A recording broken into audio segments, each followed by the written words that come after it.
This is the presentation given at the Town Council Work Session, December 9th, 2017, on the vacant property studies owned by the town of Colonial Beach. This PowerPoint presentation is narrated by Robin May Schick, the Colonial Beach Planning Commission chairperson. This presentation was given jointly by Kelly DeJesus and Robin Schick of the Colonial Beach Planning Department and of the Planning Commission at the December 9th work session. The work session video feed does not include the actual presentation itself, and so I am narrating this video in order to include the slide notes and the presentation PowerPoint for your benefit. If you'd like to see the video feed from Town Council's meeting, it is available on the Ustream Town website link. I am going to try to record this in one complete session, so if I mess up, I apologize and just bear with me. This is the first time I've ever done this. By request of the Town Council from the November work session on November 4th of 2017, this presentation is to review content of a requested binder that compiles all of the recommendations from the Planning Commission and related information for town-owned property. When we work together, we can accomplish our goals from the comprehensive plan. Straight from the comprehensive plan in Chapter 4, page 13, the town owns several parcels of land along the boardwalk, and as such can play a key role in determining how this area redevelops. The development of a detailed concept plan for the area, along with the public sector improvements to the boardwalk itself, will ignite future redevelopment consistent with the desires of the community. You can also see the business revitalization plan for the detailed concept of the boardwalk area.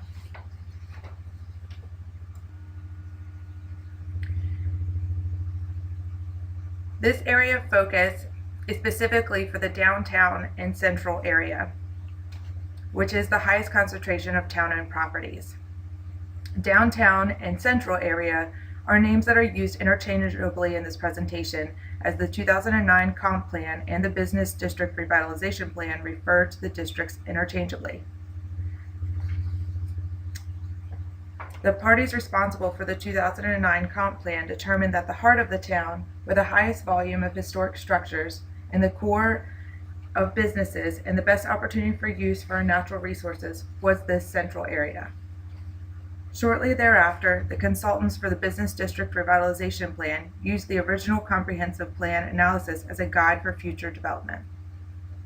The BDRP was submitted to the Department of Housing and Community Development as part of the town's block grant application.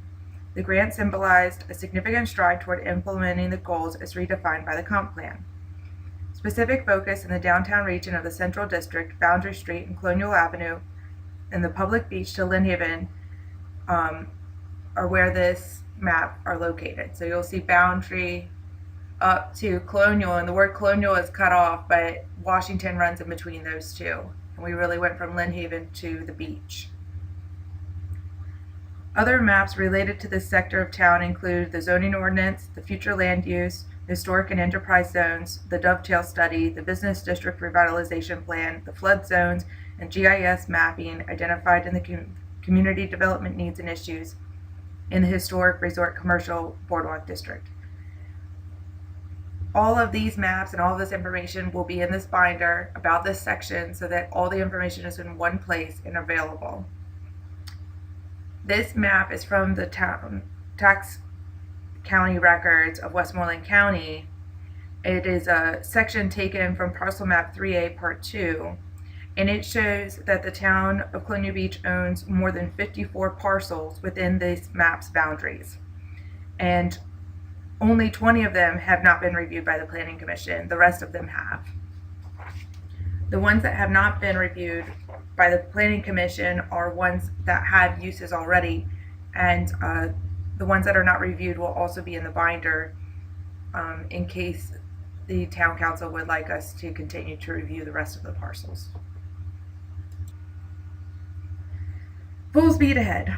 The zoning districts established in this section and the regulations for the districts represent an effort to balance private property rights with the health, safety, and general welfare of all citizens. The establishment of zoning districts and regulations is also designed to implement the Town of Colonial Beach Comp Plan. The official zoning map shows zoning within this central area. Please note that the newly rezoned school property is not reflected in this map. However, it does indicate areas which are to be rezoned based on the needs specified in the comp plan. The Town of Colonial Beach future land use map, which is the map on the right, was extracted from the comp plan. This indicates the town's ultimate goals in this district, namely to become a historic resort commercial district. The zoning districts established in this section and the regulations for these districts represent an effort to balance private property rights with the health and safety of all town citizens.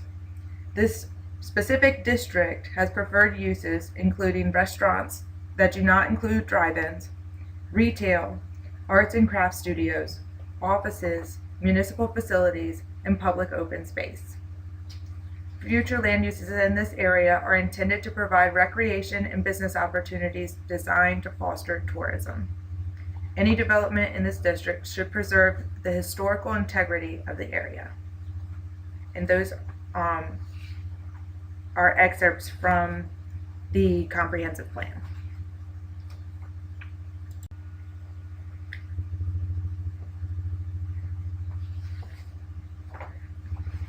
Related to the future land use plan is the identification of two other areas designated that the town should pursue and use as tools to assist in preservation of the town's historic character and to spur investment and economic development.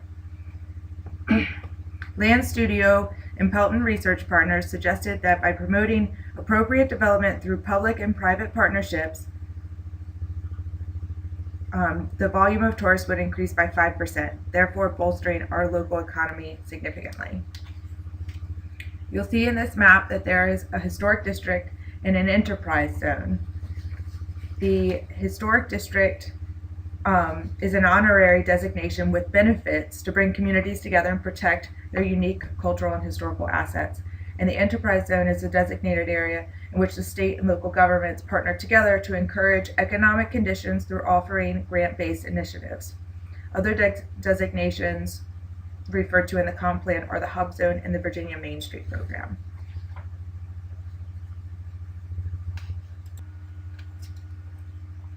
Vacant properties were identified in the physical improvement plan as a key asset to the town's future economic growth. If used to their maximum potential, the town can utilize a number of different avenues to make these transitions. Public-private partnerships, the development of town-owned incubator space for startup businesses, and the development of appropriate design guidelines, and then reliance on a private individual and business to develop suit. Vacant and underutilized parcels create gaps in this district and make it difficult for the area to function as a cohesive unit in which patrons naturally flow from one business to the next. And this is from the Business District Revitalization Plan. This is a physical analysis and improvement of our vacant property. And these were all identified in that plan with a future use.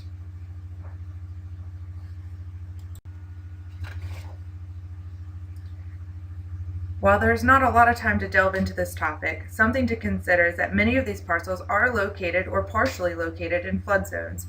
This isn't an insurmountable problem. However, it is something to keep in mind as various businesses or building propositions arise. The three arrows in the legend indicate the flood zones which are within this area. Something further to note is that the 2% annual flood hazard is a subcategory of Flood Zone X. Flood Zone X is non-restrictive.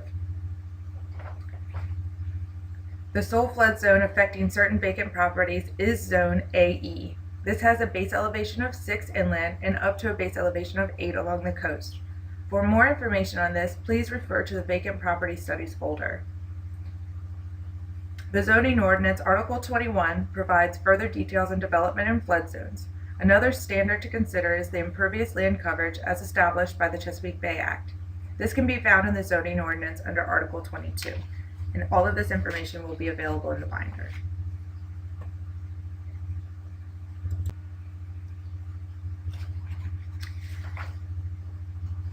The initial review by the Planning Commission of vacant town-owned properties within this region began on May 4th of 2015 based on Resolution 21-15.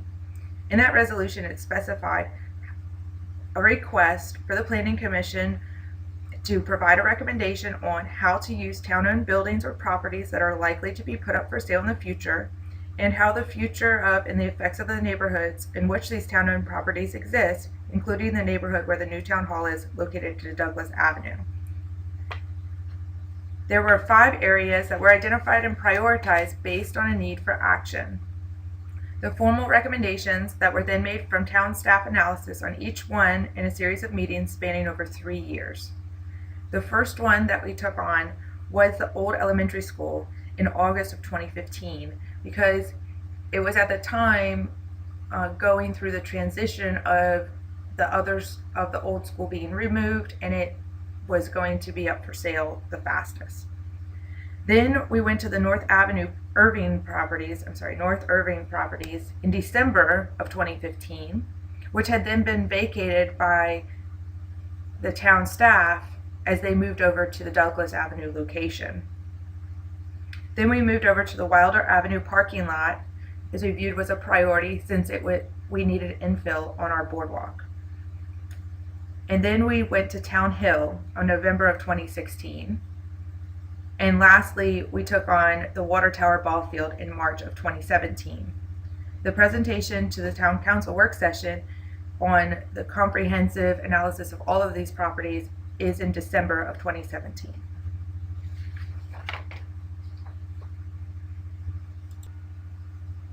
The old elementary school. Staff prepared a vacant property study packet in which 3 options were presented, while recommending the first option. The first option was to rezone it to commercial residential. The second option was to rezone it to resort commercial. And the third option was to rezone it to R3, which is a high density rating. The Planning Commission suggested to rezone all of the town-owned lots, in this section. So you'll see this little part that comes up in the GIS data, that used to be a right-of-way, and that's been vacated. And so this is all one parcel now, this 3A21A8B, that one there, where the basketball courts used to be. That's all one parcel now, it's been consolidated.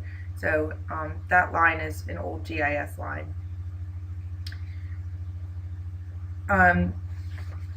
The Planning Commission's recommendation was unanimous to rezone this parcel to commercial residential, similar to its adjacent property along Washington Avenue. This zoning was specifically chosen to allow for a by-right mixed-use development and to encourage benefits to the town's needs and a potential developer. Public-private partnerships were discussed as well as developments with services year-round, such as medical, community center, municipal center, business center, etc., below in the building and residential units above in the building. The property was rezoned to commercial residential on October 18th of 2017 by the Town Council and is currently being marketed for sale by Coldwell Banker Commercial since May of 2017.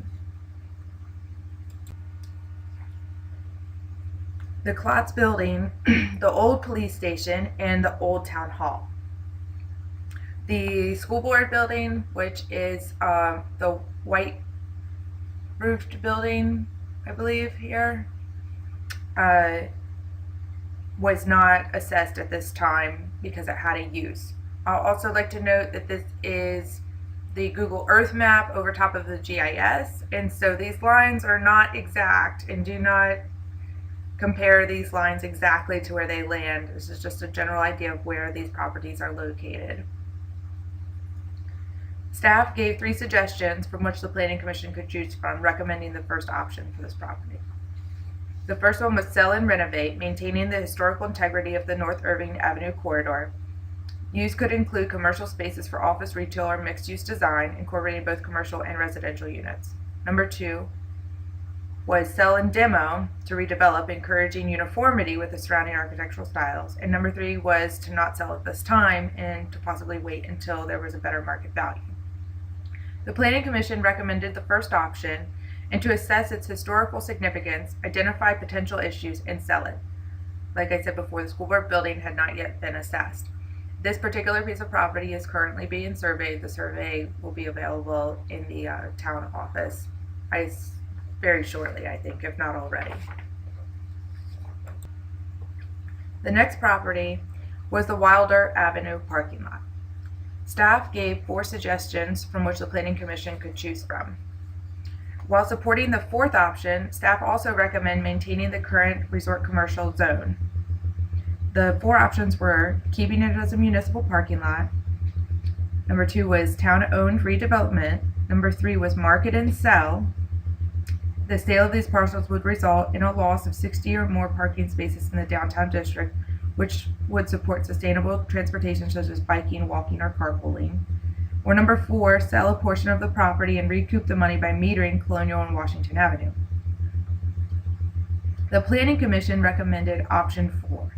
The Planning Commission recommended selling more by consolidating lots 3 to 6 on the left-hand side of your screen to retain as municipal parking, and selling lots 7 through 11, which are the sort of yellowed lots on the right-hand side of the screen. And if more parking was needed as the area revitalized, it would still be possible to build a parking deck in the location of the saved lots on the left. Please note, since beginning the Vacant Studies presentation, that individuals in Public Works and the Treasurer's Office have voiced concerns about selling a portion of Wilder Avenue parking lot. There are matters in which should be considered, which hadn't been voiced by the previous staff and Planning Commission recommendations.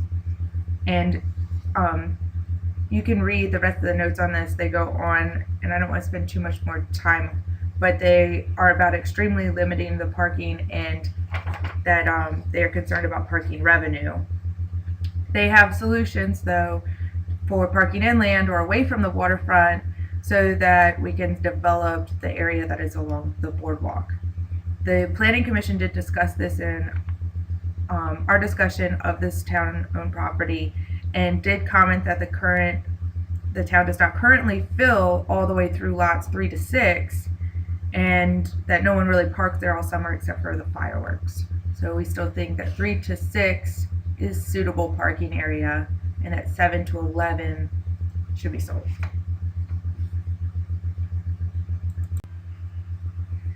Next up was the Town Hill. In reviewing all of the vacant town-owned property, this was a vacant and town-owned property to review. The staff made 4 suggestions from which the planning could choose. The staff recommended option 1, which was to retain it as public open space. This was a pretty short discussion, although we did discuss all of the options, which included marketing and selling it or selling a portion of the property. The Planning Commission did choose option 1, which is to keep Town Hill as open space because many activities take place there. Seemed like a no-brainer. The water tower in ball field. Staff suggested 3 options while recommending the second option, increasing commercial development and walkability. The 3 options they presented were: the first was sell the property as is. It's in an R2 zone with 10 lots. The second option was rezone and sell, rezone to commercial residential, yielding the most used options to developers to generate the most income for the town upon the sale of the property. And option 3 was sell the property with a memorandum of understanding that the money for the school properties would be used to pay off the bond for the new school. That was staff's suggestion. The Planning Commission recommended keeping 4 lots in which the water tower sits. The remaining lots should be sold. It was recommended because the sale of the property was viewed as time sensitive in order to pay for the demolition of the old elementary school and to help pay off the new school. This is in the staff report. The rezoning was to give developers more options and be in line with the rezoning of the old school property. It was also noted that if this option were to be pursued, the comprehensive plan would have to be amended as the future land use for the property is green space. The plan would have to be amended to reflect commercial residential zoning. The most viable future land use would be historic resort commercial. Commercial residential zone properties in the area are identified as historic resort commercial on the future land use map. The Planning Commission debated about rezoning and selling the property. It was voted to sell the property by the Planning Commission with the exception of the chair. The water tower field is currently being marketed for sale by Coldwell Banker Commercial. The field was ultimately not rezoned by Town Council due to the recommendation by Coldwell Banker Commercial that rezoning would not enhance its saleability, and as it is currently R2 and remains parceled as individual residential lots. For further reading on all of this study, you can go to the 2009 Comprehensive Plan. The final collection of vacant property studies will be completed, containing all pertinent development details from the conceptualization phase to the recommendations currently standing. It will have construction standards for the AU flood zone, along with excerpts from the Comprehensive Plan, Business District Revitalization Plan, and Zoning Ordinance. This final collection will give a complete review of this area and help development from the people who buy this property or from the town who could work in public partnerships for this property to look at it holistically and as an entire unit instead of just one parcel at a time. Thank you for your time, and this was the question slide. This is the end of our slides for this presentation, and I appreciate you taking the time to view the PowerPoint presentation for the vacant land use studies. Thank you.